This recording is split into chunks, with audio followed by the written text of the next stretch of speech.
Hello and good afternoon to everyone. My name is George Sanchez, Director of Business Development at Rubenstein Tech, who along with Jaron Rubenstein, our founder and president, will be moderating today's installment of Ruby Law Thought Leadership Series, Understand Your Audience, Persona Development 101. For those of you that are not familiar with Ruby Law is an industry-leading and powerful web content management system and digital marketing solution designed to meet the web, mobile marketing, and proposal-generating needs of leading law firms. Ruby Law is the result of working with AM Law 200 firms for more than 5 years, understanding the drawbacks and inefficiencies of their current technology options, and offering a tailored alternative that includes the technical innovation these firms require to excel online. The Ruby Law Thought Leadership Series is our effort to support the big opportunity firms have to take advantage of the shift into digital marketing more generally and to adjust it to the changing expectations of law firm stakeholders. As we see it, the digital marketing space is wide open for firms looking to create a competitive advantage. One of the best ways firms can create a competitive advantage is by having a deeper understanding of their audience relative to the competition. Our talented panel of experts and friends at the Understanding Group will provide us with a best practices approach to developing personas and the practical benefits thereof. If anyone has questions or comments, feel free to send those via Twitter using the handle @RubensteinTech, hashtag RubyLaw, or you can also feel free to send me questions via WebEx. You can chat me, I'm George Sanchez, where I should show up as a panelist or as a moderator. Right now, I'd like to hand the floor over to Bill Holsinger Robinson, Vice President of Client Services for the Understanding Group. Hey, Bill, are you there? I am here. Can you hear me? Yes, welcome. Excellent, thank you. You ready to give a rocking presentation today? The team is completely ready to rock the presentation out from top to bottom, so we're excited to be here. Great. Well, go ahead. It's your show. Excellent. What I'll do is do an overview of our agenda for the day, talk a little bit about who the Understanding Group is, and then pass the conversation off to some of my colleagues. So we will do an overview of information architecture, a conversation about common issues facing law firms and what our approach, the Understanding Group approach would be to this. Have some dialogue around understanding users through personas and how personas inform both information architecture, content strategy, and we should have plenty of time for questions afterwards. Excellent. So the question is who are we? We are the Understanding Group. We're a firm that's a little bit older than 3 years right now, with headquarters in Ann Arbor and Grand Rapids, Michigan, with staff also in Los Angeles and Philadelphia. We're a multidisciplinary team of highly skilled information architects dedicated to making the complex clear. Like architects in the built environment, we aim to build places that are both beautiful, strong, and scalable. And the Understanding Group's information architects are some of the most experienced in the world. Some of our past clients include brands like Herman Miller, Thomson Reuters, National Safety Council, and University of Michigan, as well as quite a few others. And let me introduce you to our team. I am Bill Holsinger Robinson. I'm the VP of Client Services. I've got 16 plus years experience in the digital and business strategy space with both large and small corporations, including companies like Herman Miller and a wide variety of startups. I also currently hold a position at Grand Valley State University as the Meyer Endowed Chair for Entrepreneurship and Innovation. Next, we have Jessica Duvernay, who's an information architect on our team. Jessica has 6+ years of experience in information architecture and user research, including work with large businesses such as NFL, Macy's, Herman Miller, National Safety Council, Thomson Reuters, TechStreet, and Metro Hospital. Her project and activities range include site reorganization and restructuring, content migration, e-commerce optimization, CMS customization and usability analysis, taxonomy creation, and internet strategy and structure. Next on the team is Chris McNeil, who is an information architect and content strategist. Drawing from his training in marketing and corporate communications, creative strategy, and branding, Chris has been helping build businesses and organizations for the past 15 years, and he's provided strategy and design for companies such as Herman Miller, Travelocity, Metro Health, American Concrete Institute, and Winston Strawn, and the National Safety Council. And last but not least on our team that will be presenting today is Daniel Eisens, who's an information architect and digital strategist. With more than 10 years in digital environments for publishing, digital marketing, advertising, and site development, Dan has provided digital and content strategy services to General Motors, Chevrolet, Ford Motor Company, Olympic Paint and Stain, Kaiser Permanente, the Center for Disease Control and Prevention, and the Environmental Protection Agency with project engagements with USAA.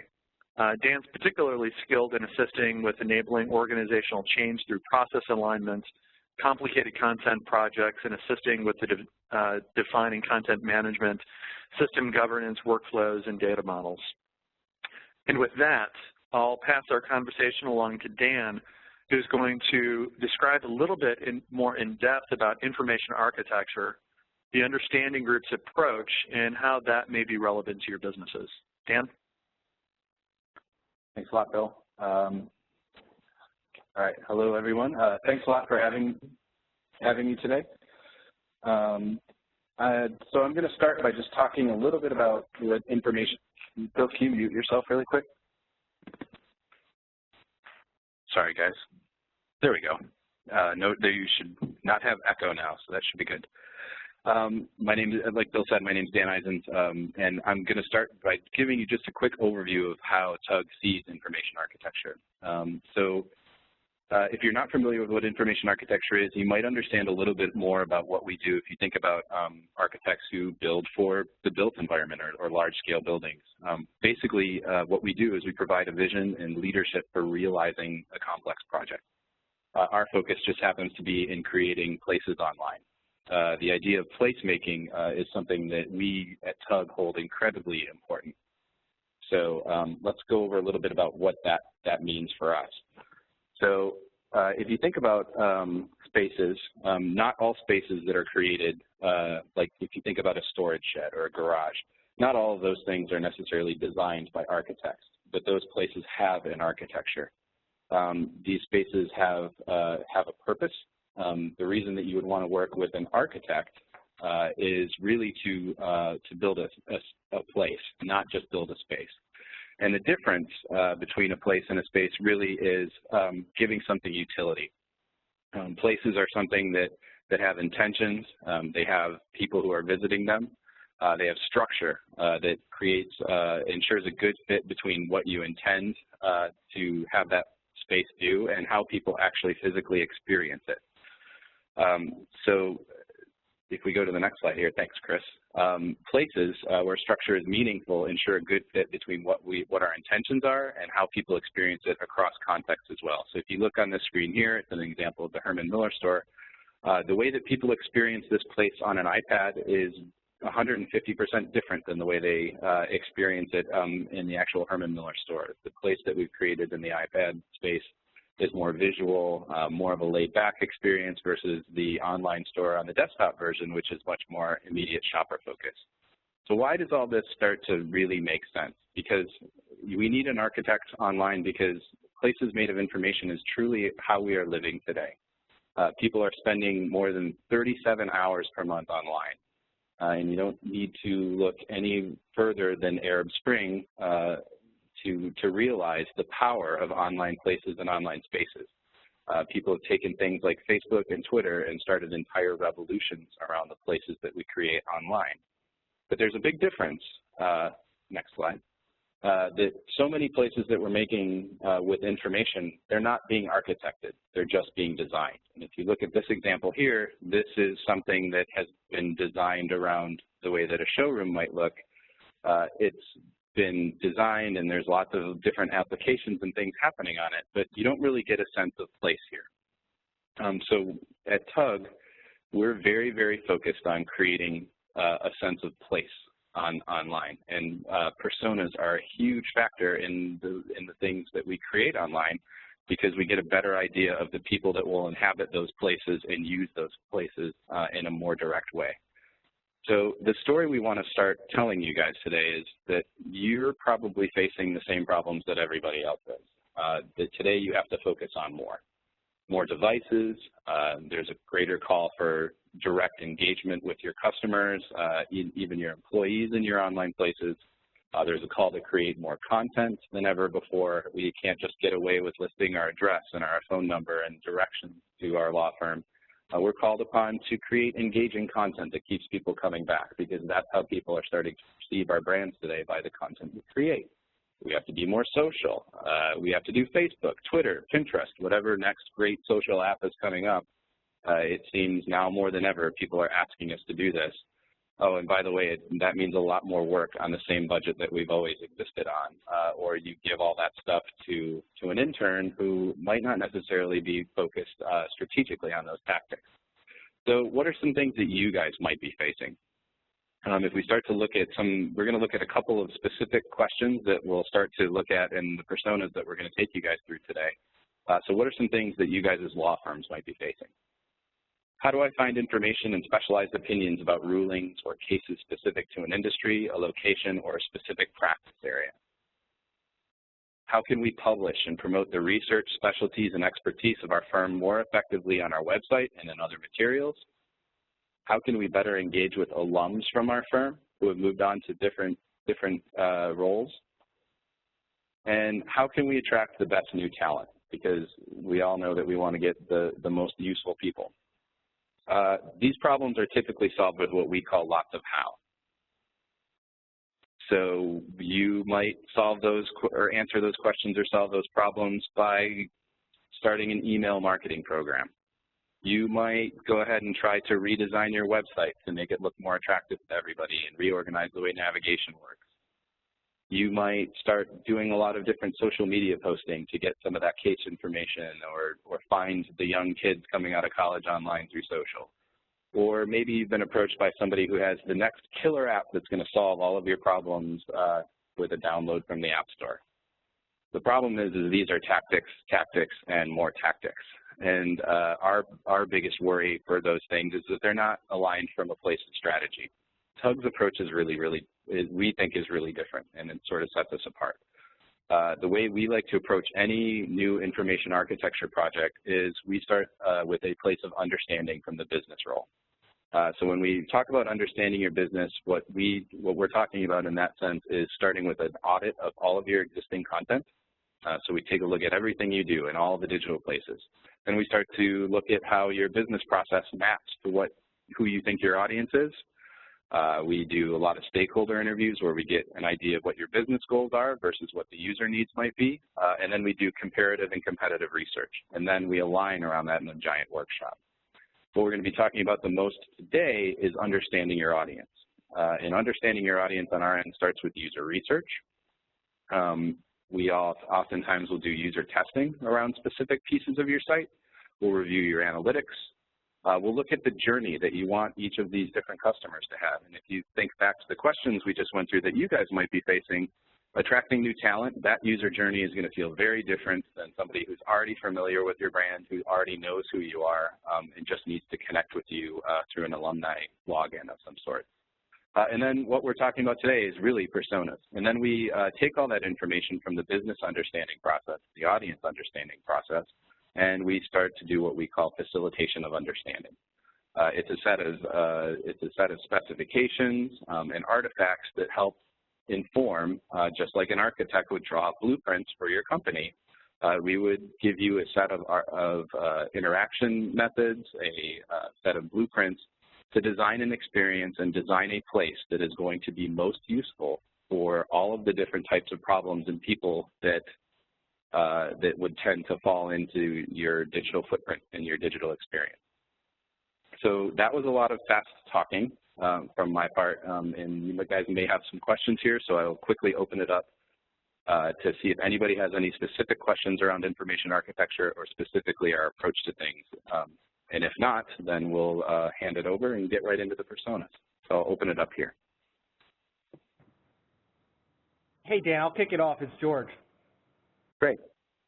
I had a question just so everybody gets a better understanding of how do you interact with design firms and interactive agencies? Sure. One thing that makes TUG a little bit different than I think a lot of other digital agencies and consultancies is we don't do any design.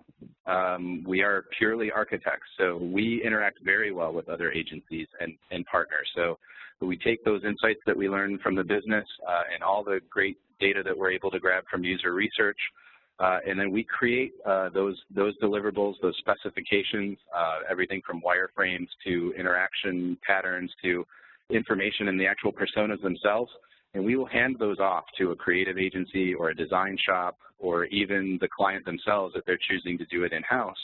And we will make sure that we do a workshop or some sort of facilitation around it so that they have the same level of understanding that we've had throughout the research process. So what they actually get is a set of instructions on how to actually go out and build the space. The architect in the real world isn't going to be the one building the building, and we don't treat it any differently in building digital places. Great, that's perfect. So I don't see any questions on my end, so feel free to plow ahead. Great. Well, then in that case, I will go ahead and hand the ball over to, I think Jesse's next, right? Great. That's correct. So, can you hear me okay? You're good, Can you Jesse. hear me okay? Oh, great. Yes. Perfect. So thanks, Dan. Thanks so much for that explanation. And what I'd like to do is explain a little bit about what personas are, why we use them, and how we go about constructing them and doing the research that goes into them. And then after I've explained kind of a high-level view of what personas are, then Chris is going to go through and introduce some of our more specific personas that we've done in the past that happen to be relevant to a law firm environment.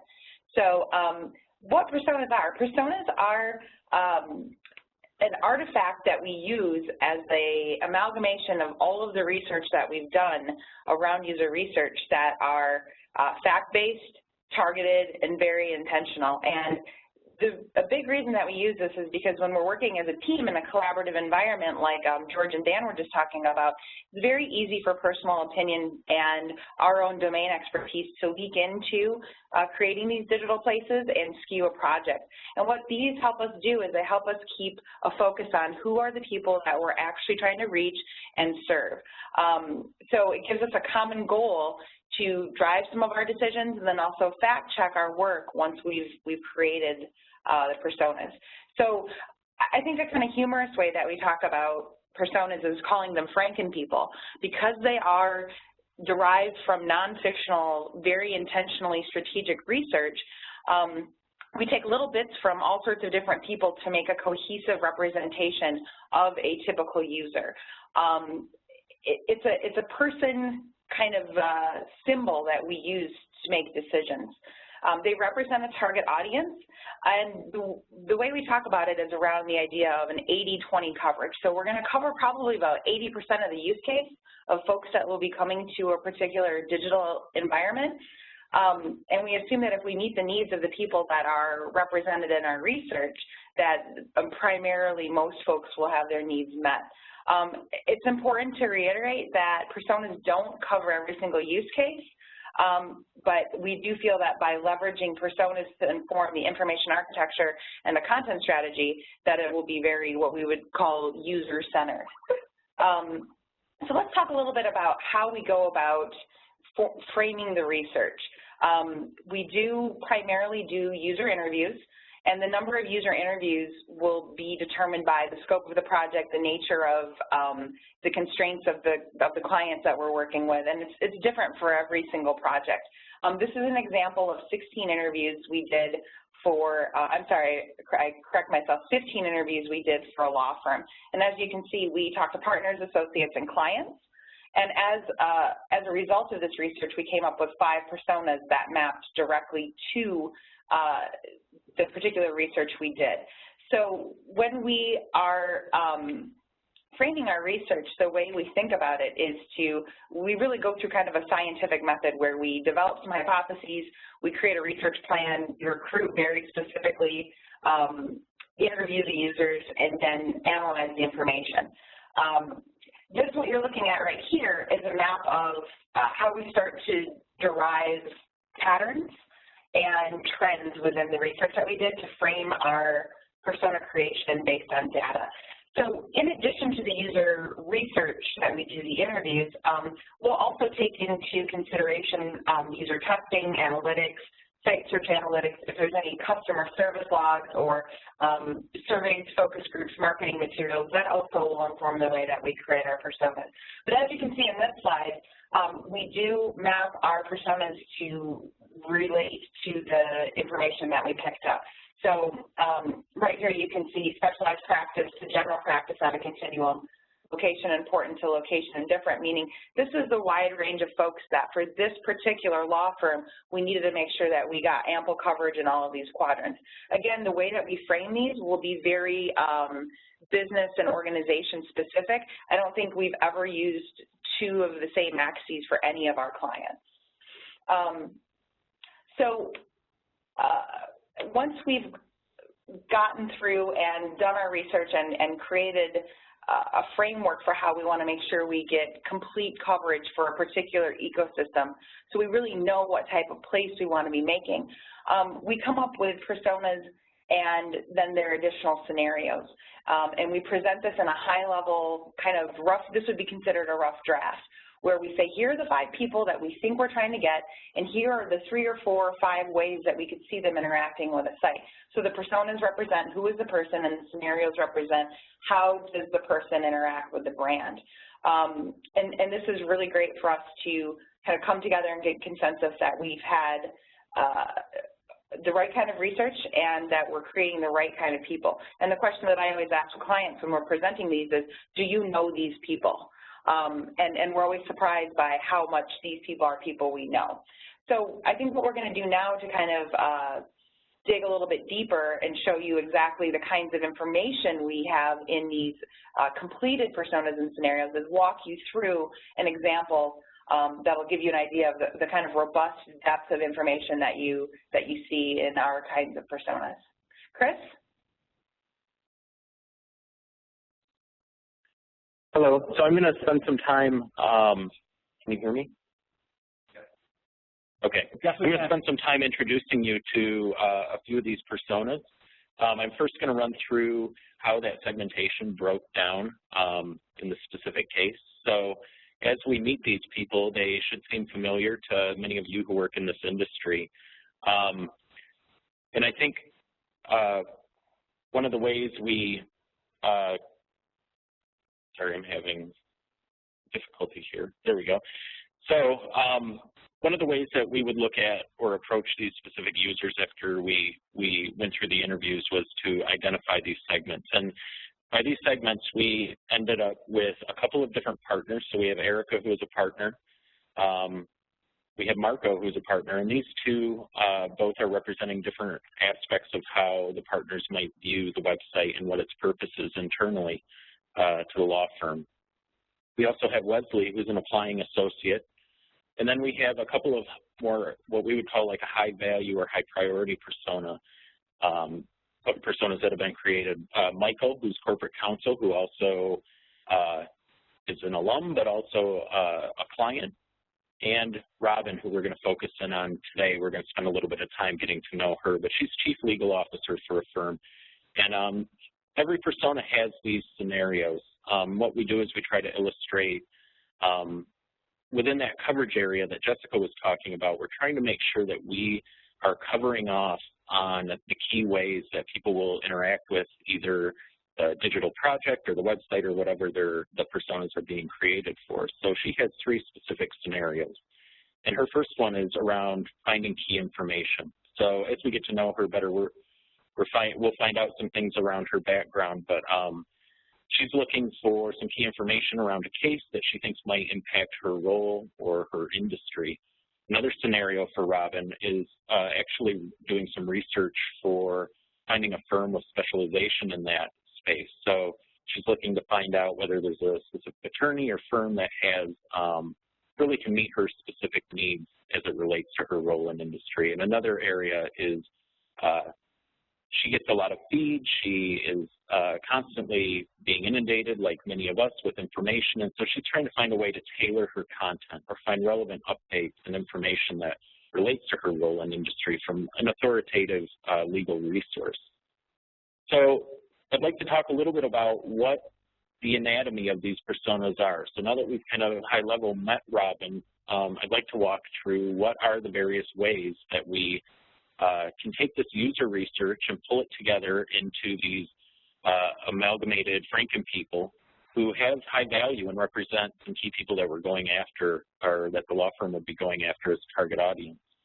So every one of them, you'll notice, has a photo, and these photos are selected to give the persona an identity.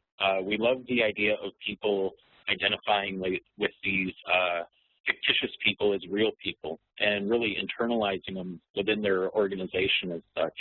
And so we definitely start out with the picture, but we get into some basic things around demographic information, work life, home life, income, things that way.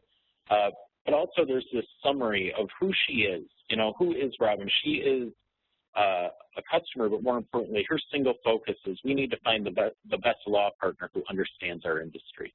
And at the end of the day, you'll find that her demographic information and her motivation and everything, and even her scenarios are sort of tied up in this specific quote. Another area that we look at is around the commitment to the law firm, existing commitment. We have these indicators that sort of show a range of how Robin is connected to this project, or how she would be, how digitally savvy she is, her overall experience with the firm to date, but also maybe frequency of use for the website. Now, again, this was tailored around the specific client, and oftentimes these will vary from client to client or from project to project for us. So we like to ensure that these levers are ways to view how a persona is going to interact with content and engage with the website. Another area of how we learn about Robin is we get at some of her basic information. So what's her background? What's her personality like? What are some of her motivators? Does she have any specific outlook on things or limitations or fears? And this is sort of her background that sort of captures who she is in a nutshell. And again, all this information, and you'll probably hear this over and over again, but all this information is derived from this user research that we've done. So in many cases, this information that we have here about Robin is not something that we've come up with ourselves. We've literally stitched it together from quotes of the people that we've talked to, real life scenario quotes of how they might relate to the firm or what their background typically is. And then another key aspect to the persona is around the relationship to the firm, and then more specifically around this digital life and daily technology diet. So some of the things that we learn about Robin and what we heard through a lot of the user interviews is that she is really savvy technologically. She maintains hardware and devices around both work and personal use. And there's a wide range of devices that are being supported. She consumes media on a wide range of screen sizes. And so this is a huge consideration, again, derived from actual things that we've heard, but this is a huge consideration in how we begin to, or would begin to, make decisions around how we would best engage her. Now, I mentioned scenarios, and those scenarios, we've done 3 in this case. It could vary from, again, project to project, but in this case, every persona has 3. And these are Robin's 3 scenarios. And what we try to do is paint an overall journey of what the process begins to look like for this persona. through these scenarios. And in this particular case, we're trying to show how Robin is interacting both on the web and even how she might be interacting on the law firm's website. And so each scenario is broken down into those two areas and also mapped against some of these key motivators. So some of the motivators that we derived were from our user research in this case were things around, is it about process and workflow? Is it about the social relational component? Is it more a content or research activity? Or is it about finding people and locations? And you'll see that the colors are actually corresponding to the various ways in which Robin is connecting to both the website as well as interacting with other things online. And so altogether, we have this overview of Robin, and then we have these three scenarios. I'm going to spend a little bit of time now getting into the anatomy of these scenarios and what each scenario typically consists of in order to help you understand the richness and depth that we capture in this. And so these scenarios are rich stories. They detail a user's potential experience with an existing system. So these scenarios are things, again, that we've heard out of the research. They're ways people are interacting with an existing site. And in an effort to capture this, we use this to begin to shape our thinking around how the new world might begin to look. And so these detailed, or these customer journeys may get highly detailed in areas, again, stitched together from the various quotes and stuff that we've heard of real use case, and they touch on multiple aspects and features of, product and brand experience, and sometimes they're entirely digital, and sometimes they may just address a customer's perspective from like a cross-channel vantage point or from other aspects that may not be digital. And so in this particular case, we have a bunch of language and information around this scenario of finding key information. We get to understand Robin a bit as a person and how her daily life is structured around this scenario.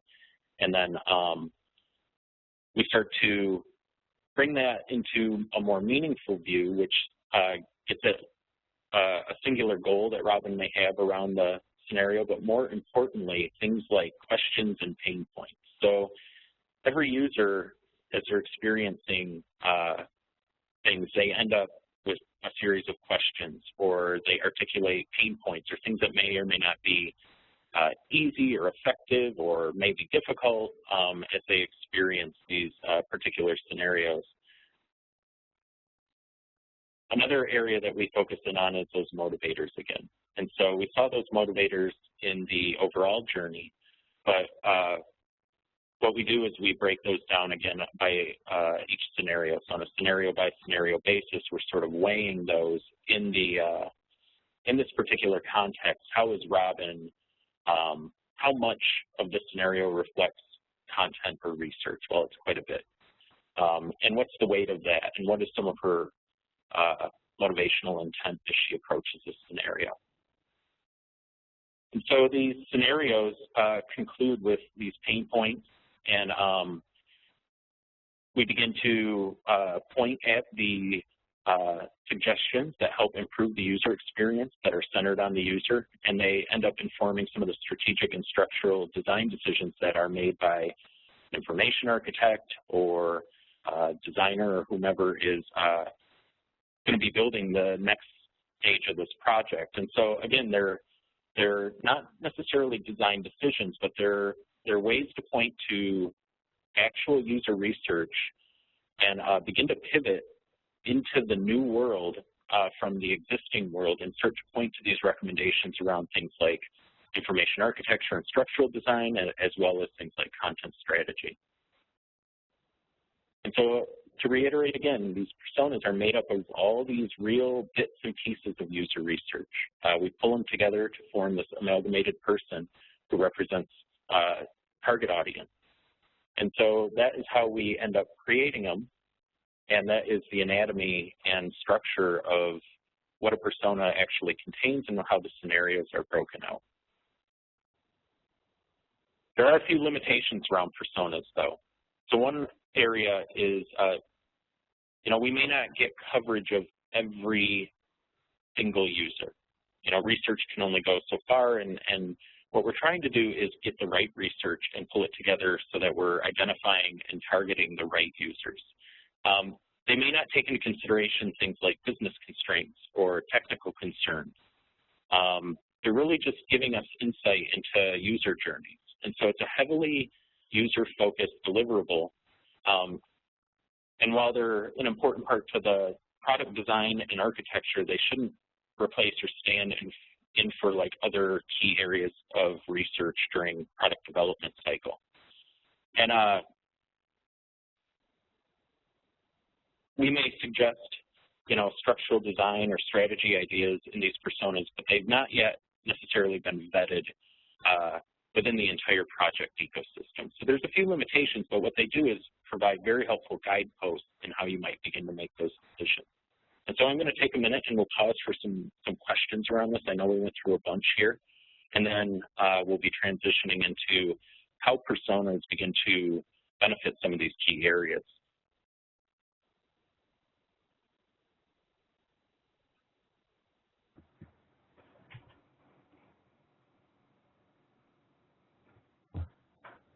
Thanks, Dan. As of right now, there's nothing on my end, so we can just keep plowing forward.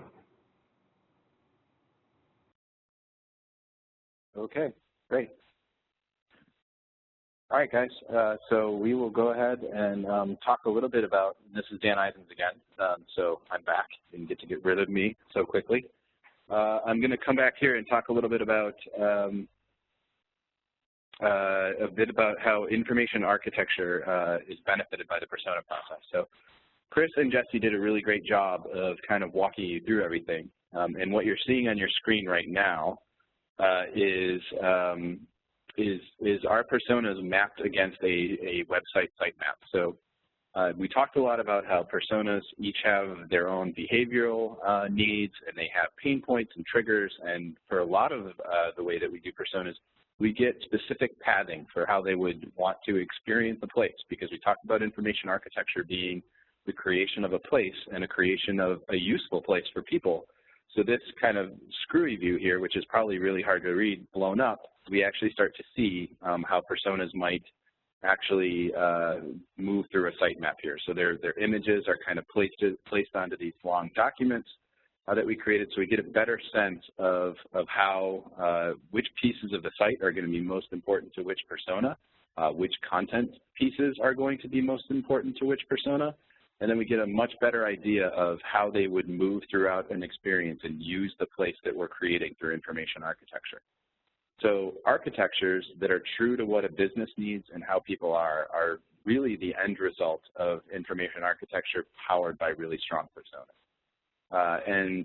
This is an example. This is the site that corresponds with these personas here that I was just showing you, which is the American Concrete Institute. So the real important thing that IA starts to pay off here is that we basically, personas allow us to have a strategy and structure for what business needs and how people actually are in the real world. So we're not just basing something on who we think somebody is or what we think somebody does. We're basing it all on the most important things, which would help inform a better place that we create and a better information architecture. So the next thing I want to discuss is kind of near and dear to my heart, and I know Mr. McNeil's heart as well, is how do personas inform content strategy? Hey, Dan? And for us, yeah. Hey, I actually have a question for you.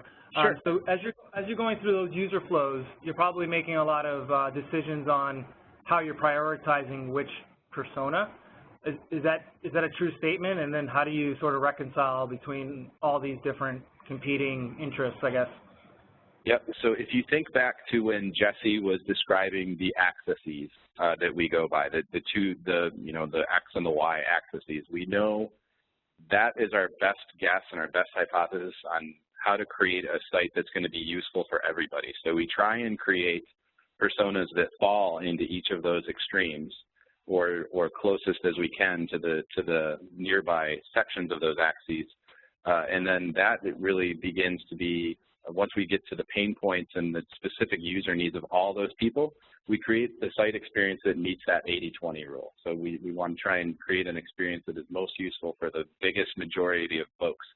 So what the personas start to do is these could be points of entry that could then influence like how you go after them through an email marketing campaign. So you might spit them into a different place on the website than you would somewhere else, or you would have a different process flow or a different contact form for different types of personas that would start to fall out of it. That's one example of how you might do it, but all of the personas are taken into account when we do an information architecture project, though. So we want to make sure that whatever place we're going to create, whatever blueprints we're going to draw up for that architecture is going to meet everyone's needs. And when we lay these folks out to a site map like this, it's just showing us these are places where we want to start to think about putting content. These are places where we want to start thinking about adding, ways to move this person through the scenario or through the site, because those are the parts of the site that are going to be most important to them. So if you think all the way back to the beginning of the webinar when we talked about where would an alumni member go, what's the easiest way to get them to that part of the site as quickly as they can and avoid the other stuff that they don't need. That might be one way you'd start to see a persona laid out on a site map like this. Does that answer your question? Hey, Dan, can I jump in with something too? Sure. This is Jessie. Hey, and the other thing that we found too is when we're going through and we start to understand the totality of the constituents that will be using this website, one of the ways that we prioritized in the past when we're working with a client that maybe has some constraints is we start to see trends across personas, and we realize that, if we make all of the changes that will meet the needs of person A, we're also going to be helping out person B and C. We don't help person D that much, but they're not nearly as important to our core business strategy right now, and those are nice to have. So by understanding the commonalities and how some of the suggestions could impact the positive interface of different personas, we start to prioritize that way too. That's a great point, Jess. That's great, guys. Thank you. Cool. No problem. So I'll hop back forward. So that's kind of the IA approach. So let's talk about how it informs content strategy. So if IA is the structure and building of the house or building of your place, so to speak, content strategy is really what starts to populate it with the usable things inside. So some people talk about it as being like the furniture. So content strategy in our eyes plans for the creation, delivery, and governance of content that is useful for humans and machines. And where the personas really come into play there is it helps us to provide the content that we're creating with a real purpose. And that purpose comes in how we analyze content, how we create it, how we manage it over time, and even how we publish it out to the people who are going to use it. So if you think about how that influences creation, it assists in that creation process by giving every new piece of content an actual goal. So it's no more guesswork anymore because we have scenarios that are going to apply to some folks, and we have the data around people that we understand these are the types of things that we need to influence in order to allow these people to make decisions around our brand. They're the guide to determine whether content is appropriate, whether it's actionable, what kind of call to action are you starting to put into that content or that email newsletter or, that social media post, and are we producing in a way that each of our personas can understand? Because as brands, and as organizations, a lot of times what tends to happen when we build things online is we show our corporate underpants, for a lack of a better term, because we talk about things in our own language that might not necessarily match how a user would talk about things. And personas are that great lens, as Jesse was saying. Personas help us to let go of our bias and help us create better content. They also help us deliver content in a better way. They assist in the delivery process by giving us a specific audience behavior to accommodate to, and it also gives us a better insight of what types of things do they do best. Is it better to deliver something different to a mobile audience or deliver something to a social network that you wouldn't necessarily have on your website? We understand how to do a better cross-channel content strategy when we have personas because we have better delivery insights into how they interact with things, what devices they use, and what media might work for them best. And in the example here, this is, past life for me, working with the Center for Disease Control. If you go to CDC's social site, it's a very different tone that they take with their users in social spaces, because people are looking up facts and statistics, and they've even gone so far as to talk about what would be the perfect bunker to build against in the zombie apocalypse. But if you go to their actual website, it's more like a reference library. And literally the way we did the navigation around it was A through Z to look up specific illnesses and other things that the CDC has. So it's a totally different content strategy, totally different delivery mechanism that's informed by personas. And finally, personas really help with the governance of things. And we have a picture of a nicely pretty and beautifully tended garden here, because that's really what what can happen to a content management system if you're not organizing content in the right way. Personas assist with that process by giving us success measures to think about, standards for adjusting content or producing new content, and then even how we think about labeling our site from a navigation standpoint to the voice and tone to the reading level that we're writing at or producing a video at. All those types of things relate to insights that we can gain from personas and research. And I just sort of started to mention this one, but this is an example of voice and tone. You know, how academic do you need to be? Do you need to modify the voice for one, or do you need to modify tone from one persona to the next?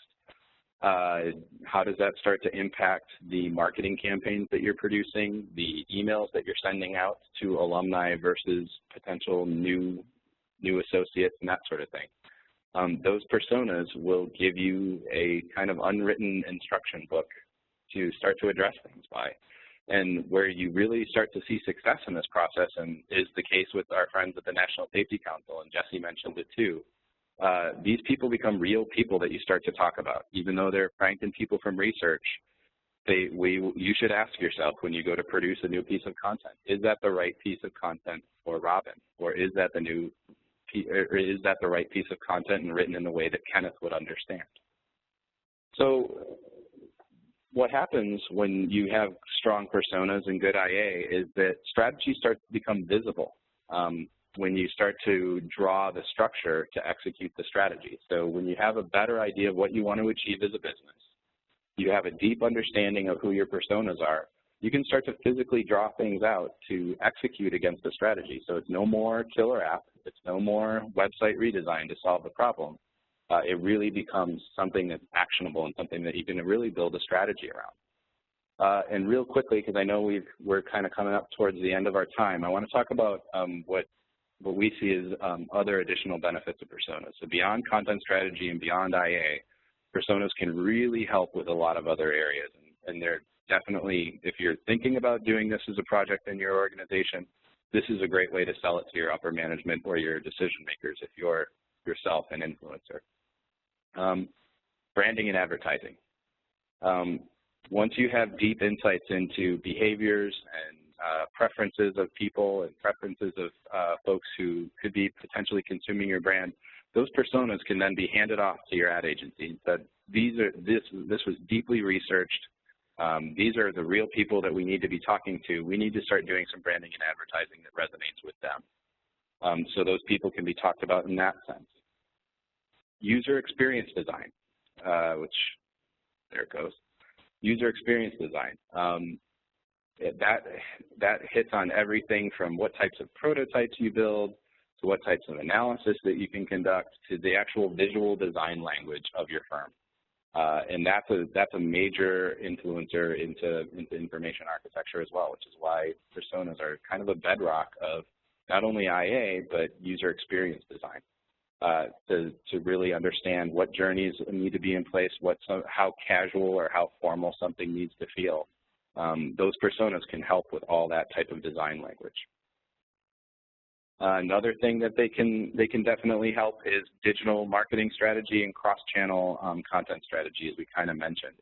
So these things don't just have to influence the digital world. And in fact, the more that we do personas and the more companies we tend to work with, the more that we're finding it starts to influence things like their event space. So the National Safety Council is looking at their personas and figuring out, do we need to speak differently on our signage at our expo? How do we start to address things in print? All those things can have insights that lead much further than just your website. So it impacts everything from search to to inbound marketing, to your development, to your paid search. These personas can be a boon to so much more. And then another one that's kind of a no-brainer is search. Once you understand the language and the way that people talk about your brand, you know what keywords to buy. You also know what kinds of things that you can be stuffing into your own content so that you're indexed in a better fashion. And then finally, public relations.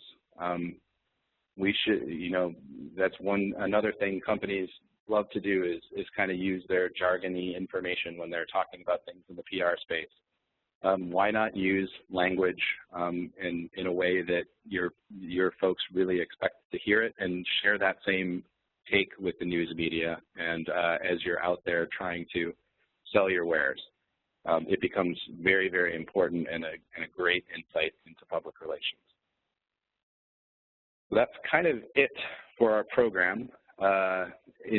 Basically, what we want to leave you with more than anything else, and I think these last couple of slides really show the additional value, but we want to reiterate that personas are this extremely valuable tool to build consistency in all of your marketing and communications efforts and across channels, no matter which channel that you're starting to think about publishing in. When you start with insights and you start with a place of understanding the why, what, and who before you start talking about something else like another how, you really have a recipe for success and a bedrock for making more clear, more strategically focused, and hopefully measurable decisions in everything that you do.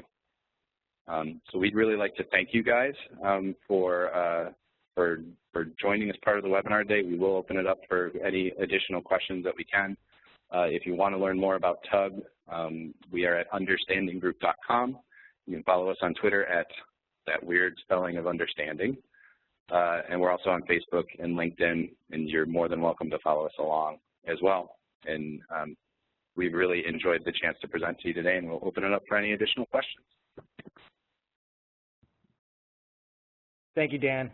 That was an excellent presentation. I'm sure well appreciated by the audience here, and how very strategic this can be beyond, like you said, the website.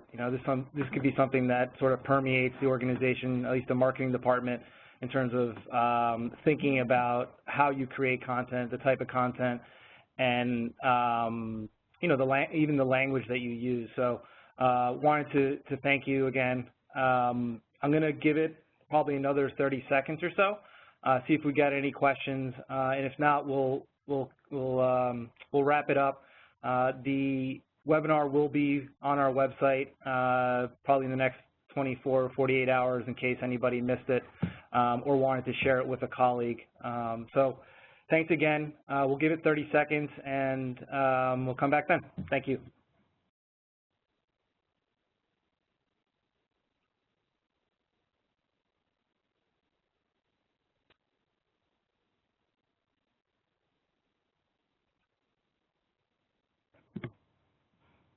We're actually not going to let Jaren off the hook here. We want to make a little bit of a connection to what you folks all do, because we're in the content management business and very often are dealing with and have dealt with IA and information architecture in the past and personas. So Jaren, give everybody a sense for how this might translate to the work we do. And in particular, maybe you can use an innovation that we've brought to the legal space, like how we've customized search and made something that's pretty simple, very strategic on the back end. No, that's a great question, George, and thank you, the Understanding Group, for joining us today. I think that any of our clients that have worked with us before and worked with me, they know one of the first questions I ask is, who's your audience? And personas is obviously a way to answer that question in a very accurate and well thought out, structured, and most importantly, well-researched way. And that's really what the Understanding Group brings to the table, and the approach that they shared today. And that's so critical in what you're, and how you're defining your audience, because I think that there is that, everyone thinks they know who their audience is, but and that's good enough for certain cases, but at a certain point you need to really dig deeper and find out. We've had some really interesting experiences with Ruby Law like you asking about search, George. Yep. You know, once the persona is defined, you know, it's interesting. I mean, most firms, most marketing departments of law firms know that their audience is as much internal as it is external. But that's not obvious for a lot of the people outside of legal. And so I know that early on that was a lesson we learned with one of the first or second firms that we worked with in legal. And, you know, that persona that, yeah, there's that partner who internally, you know, is rushing out to make a presentation and needs to be able to do a search online to find the latest news for a particular topic, particular industry, that sort of thing. That's a particular use case, but that persona of that partner who needs information about his or her own firm right away, you know, is a way that, you know, we can start thinking about, well, how should that search work? What should those options be? You know, oftentimes there are specific user experience aspects of a search that we'll build based on the persona of that internal user, as much as, you know, search is going to be used by external visitors looking to learn more about the firm and a match. But you know, along those lines, I'd like to ask Tug a question about related to that, which is, you know, what is, you know, that was our own experience years ago when we first started working in legal. What do you have an example of an experience you had where, you know, you started to do the research into personas and you found an audience, a type of audience, an audience member that you just completely didn't expect and either blew you or more importantly, the client's expectations away? Is there an example of something like that you can share with the audience today? I'm actually happy to speak to that. If Dan and Chris, is it okay if I speak about ASAPs? Yes. Okay, great. So I was working for the American Society for Aesthetic Plastic Surgery, and they had a perception in their head that plastic surgery was primarily for women, and they knew it was changing in terms of socioeconomic and cultural background. But what they didn't really realize until we started digging in and doing some research is that there was an absolute huge opportunity in men in terms of them warming up to the idea of pursuing aesthetic surgeries. And in creating our personas and doing our research, we came up with just an enormous amount of black holes in their existing information architecture and content strategy space. And what we were able to do was to create an information architecture, content strategy, and content roadmap that accommodated this new, quite large opportunity space for them. That's a great example. Thank you for that. Excellent. So we don't show any more questions. So I think we're going to wrap it up. But thanks again, the Understanding Group and everybody for joining today. Thanks so much for having us.